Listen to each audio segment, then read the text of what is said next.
जय श्री कृष्णा, राधे राधे। जय श्री वल्लभ प्रियजनों, दास का प्रणाम स्वीकार करें। आज ये दास उपस्थित है आपके सामने एक ऐसी सुंदर कथा लेकर। क्या आप जानते हैं कि मुरली की भावना क्या है?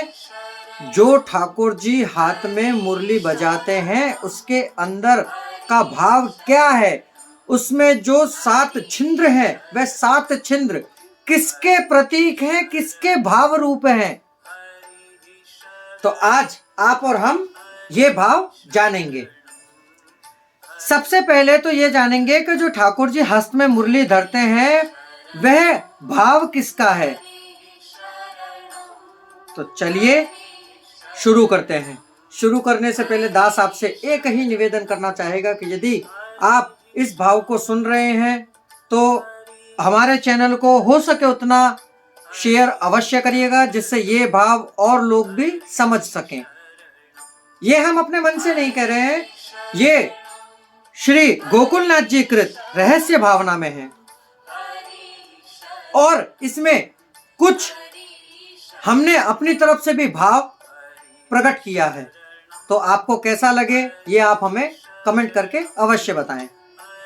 कहते हैं श्री ठाकुर जी के श्री हस्त में जो मुरली है वो श्री स्वामी जी की सूरत के द्वारा, अपने सुरन के द्वारा अपने सुर मिला में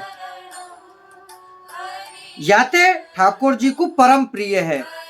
मुरली के जो 7 रंध्र हैं वह मुख्य रंध्र श्री स्वामी जी की सुधा को पान करे हैं।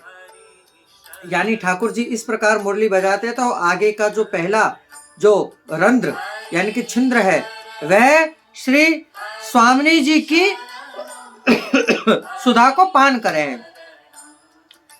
अगले अन्य जो 6 रंध्र हैं वह श्री चंद्रावली जी, श्री कुमारिका का, गाय, गोवर्धन, पशु पक्षी और देवता को सुधा को दान होवे है।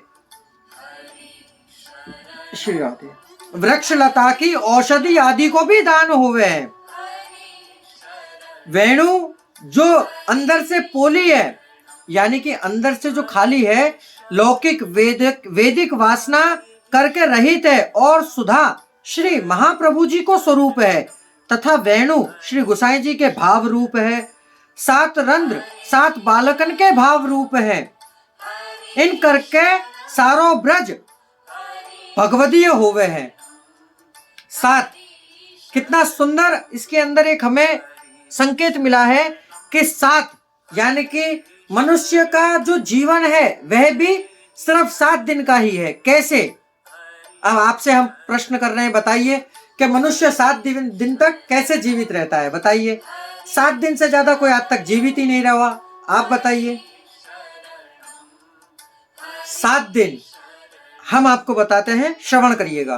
पहला 7 वार है, जिनमें से पहला रविवार, सोमवार, मंगलवार, बुधवार, बृहस्पतिवार, शुक्रवार और शनिवार, हुए 7 दिन।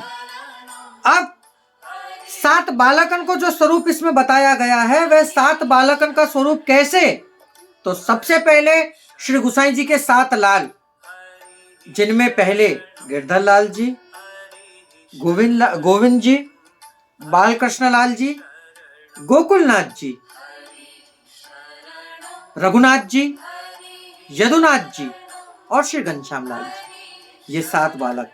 अब आइए तो 7 का पहाड़ा यानी कि इंग्लिश में सुने तो 7 का टेबल। तो इसमें भी हमें क्या जानने को मिलता है कि 7 एकम 7 यानी कि बचपन का समय।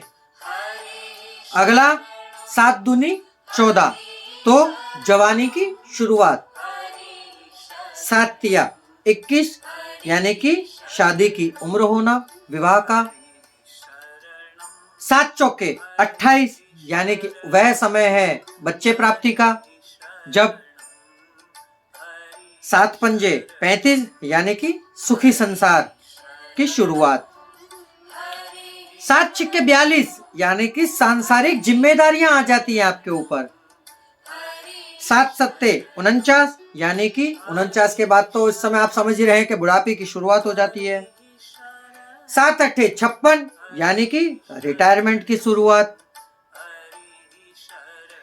सात निम्मा 63, यानी कि पूर्ति के कार्यक्रम, षष्ठी पूर्ति के कार्यक्रम। और अंतिम सात दाम 70, यानी कि संसार से विदा लेने का महत्वपूर्ण समय। तो सात हमारे जीवन में बहुत मायने रखता है। तो प्रियजनों, ये मुरली के भाव के साथ कुछ हमने अपने विचार भी इसमें मिलाए। आशा करते हैं आपको आनंद की अनुभूति हुई हो। यदि हुई हो तो हमें कमेंट बॉक्स में अवश्य बताइएगा। अब दास को आज्ञा दीजिए। जय श्री कृष्णा, राधे राधे, जय श्री वल्लभ। और कमेंट बॉक्स में एक बार जय जय श्री राधे का नारा अवश्य लगाइएगा। जय जय श्री राधे।